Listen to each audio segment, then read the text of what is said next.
two pieces of the same type of metal touch in space, they will bond and be permanently stuck together. This phenomenon is known as cold welding or contact welding, and it occurs in the vacuum of space. In this welding method, heat is not the primary element for fusing metals. Instead, this happens because in the vacuum of space, there is no air or water to form an oxidized layer on the metal's surface. On Earth, this oxidized layer prevents metals from bonding without significant heat or pressure. In space, without this layer, when two pieces of the same kind of metal come into contact, their atoms can't tell that they are separate pieces of metal, so the lumps of metal will join together. This can happen with any kind of metal, though it is more likely with softer metals. This effect was first observed in the 1940s, but was widely recognized during early space missions. Cold welding is not as common or as easy as it might sound. The metal surfaces must be very clean and smooth, and in some cases, this type of welding will not occur spontaneously. This technique is particularly suitable for wire joining and has been utilized in space for bonding metals. Spacecraft designers are aware of this issue and typically design components in a way to prevent unintentional cold welding. This welding method finds diverse applications across various industries due to its distinctive process of joining metals without the need for heat. Scientists have discovered a new type of matter called time crystals. Unlike traditional crystals, like the solids, liquids, and gases we're familiar with, time crystals don't have a physical shape. Instead, they have atoms arranged in patterns that repeat not only in space but also in time. It's like a crystal that constantly flips back and forth between different states without using any energy. These time crystals exist at incredibly small scales and extremely low temperatures. They can only be observed under special quantum conditions, where atoms and their particles interact.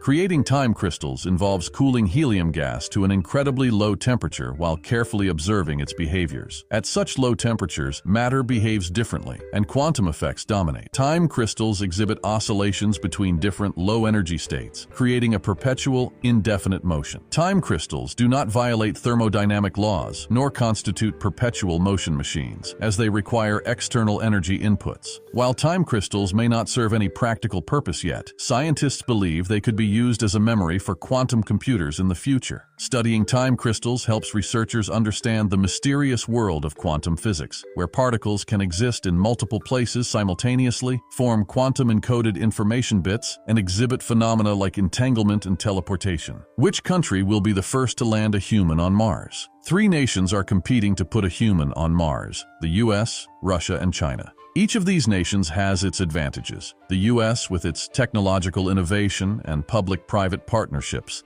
China with its rapid advancements and strategic long-term planning, and Russia with its historic expertise and proven track record in crewed space exploration. While the US currently leads in Mars-relevant technologies and experience, China's swift progress and integrated approach, along with Russia's historical know-how and ongoing efforts, make the race to Mars an open and dynamic field. The United States, with its long-standing legacy in space missions, including the Apollo moon landings and the Mars rover explorations, has a wealth of experience and technological prowess. NASA's Artemis program, aimed at returning humans to the moon as a stepping stone for Mars, and partnerships with private companies like SpaceX, which is developing the Starship spacecraft specifically for Mars missions, underscore the country's commitment and innovative approach. On the other hand, China's rapid ascent in space technology, marked by the success of its lunar missions and the establishment of its own space station,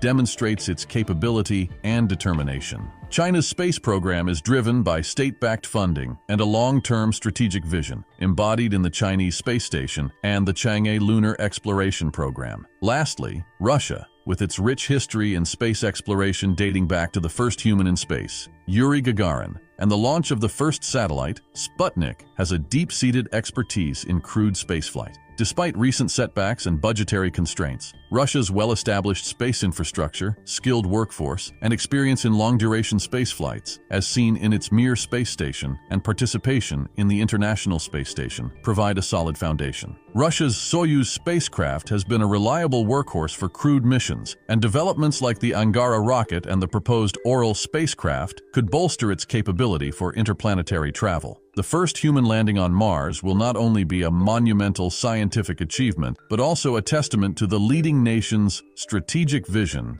technological capability, and commitment to space exploration. It will mark a new chapter in human history, opening doors to interplanetary travel and deepening our understanding of the universe.